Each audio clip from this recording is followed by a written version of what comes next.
On a tous connu ça, non? Ce sentiment d'être complètement submergé par le chaos du quotidien.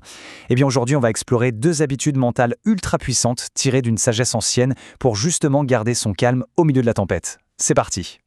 La boîte mail qui explose, les notifications qui n'arrêtent pas, les imprévus, bref, cette impression constante d'être sous l'eau, de courir sans cesse, c'est un peu devenu notre quotidien à tous.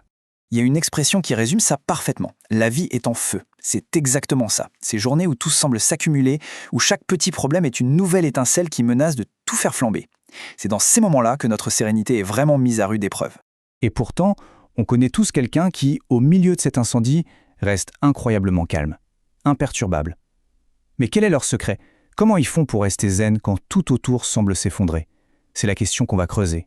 Et si la solution ne se trouvait pas dans la dernière application de méditation à la mode, mais dans une sagesse qui a traversé les siècles, une philosophie ancienne mais qui n'a jamais été aussi pertinente qu'aujourd'hui. Cette sagesse, elle nous vient des 4 accords Toltec. C'est bien plus qu'un simple livre. Voyez ça comme une sorte de guide pratique pour se libérer de toutes les barrières mentales qu'on se crée soi-même. Et tout ça grâce à des principes d'une simplicité redoutable. Parmi ces fameux accords, il y en a 2 qui sont de véritables clés pour déverrouiller la paix intérieure. 2 habitudes à prendre qui peuvent littéralement changer la donne face au stress. Alors commençons par la toute première clé. C'est un peu la fondation de tout le reste. Un changement de perspective qui, à lui seul, peut désamorcer 90% de notre stress quotidien. La voici. Ne rien prendre personnellement. Pensez-y une seconde. Un collègue fait une remarque un peu sèche. Notre premier réflexe, c'est de se dire « qu'est-ce que j'ai fait ?» Mais en réalité, ce que les autres disent ou font est une projection de leur propre réalité, de leur propre état d'esprit. Le comprendre, c'est comme s'équiper d'un bouclier invisible contre la négativité ambiante. On se libère du besoin constant d'être validé.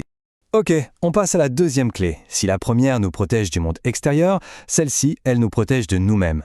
Et surtout de notre pire ennemi, notre propre imagination. Ah, les suppositions. On est des experts pour ça, pas vrai? On s'invente des scénarios, on interprète des silences, on prête des intentions. Cet accord nous dit tout simplement « arrêtez de vous faire des films ».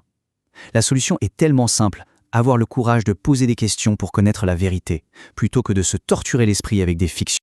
Là, on voit bien la transformation. D'un côté, on a l'esprit en mode chaos, qui réagit à tout, qui prend chaque coup personnellement. Et de l'autre, un esprit calme, qui prend du recul, qui cherche à comprendre avant de réagir.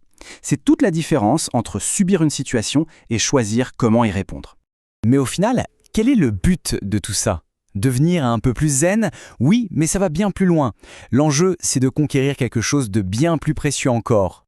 Le but ultime, c'est la liberté personnelle, c'est-à-dire la capacité à ne plus être une marionnette, que ce soit des opinions des autres ou de nos propres peurs. C'est tout simplement reprendre les rênes de notre vie émotionnelle.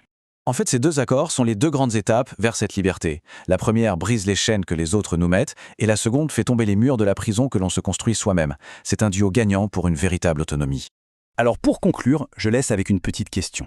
En ce moment, dans votre vie, quelle est la supposition que l'on pourrait décider de lâcher, là, maintenant? La réponse pourrait bien être la première étape vers plus de sérénité. Abonne-toi pour plus d'astuces.